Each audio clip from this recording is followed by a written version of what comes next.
बुलेटिनच्या सुरुवातीलाच महत्त्वाची बातमी आहे।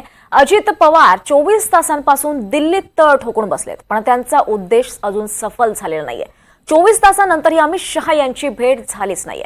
अजित पवार अमित शहांसोबत भेटीच्या प्रतीक्षेतच आहेत। अजित पवार काल रात्री 8 वाजता दिल्लीत दाखल झाले आणि 24 तासांनंतरही अजित पवारांना भेट मिळालेली नाही। आज रात्री भेट होणार का याकडे लक्ष लागलंय। मंत्रिमंडळातील खाती आणि इतर मुद्द्यांवर अमित शहा यांची भेट घेण्यासाठी अजित पवार हे दिल्लीत आले आहेत। यावर अधिक माहिती घेऊयात। आपल्यासोबत आपले प्रतिनिधी रामराजे शिंदे आहेत। रामराजे, अजित पवार हे 24 तासापासून म्हणजे कालपासून अगदी दिल्लीत तळ ठोकून बसलेत, पण त्यांची भेट ही अमित शहांशी झालेली नाहीये। काय कारण आहे नेमकं भेटीचं?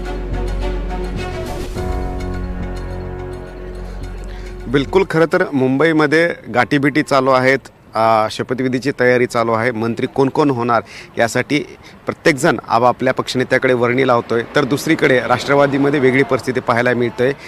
अजित पवार हेच दिल्लीला दाखल झालेले आहेत आणि इथे ते भाजपच्या पक्षश्रेष्ठींची भेटीची वाट पाहत आहेत।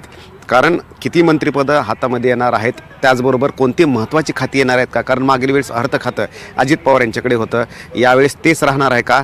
आणि मागील वेळेसचे जे 8 खाती जी आहेत ते देण्यात आली होती अजित पवार यांना, तीच खाती पुन्हा कायम राहणार आहेत का? याच्यावर अजूनही प्रश्नचिन्ह आहे। आणि त्याचसोबत अजित पवारांना आणखीन काय हवं आहे का? कारण 24 तासापासून अजित पवार हे दिल्लीमध्ये आहेत। उद्या सकाळी ते जाणार असल्याची माहिती मिळते। मग इथल्या नेत्यांना भेटून त्यांना काय सांगायचं आहे हा सुद्धा प्रश्न आहे।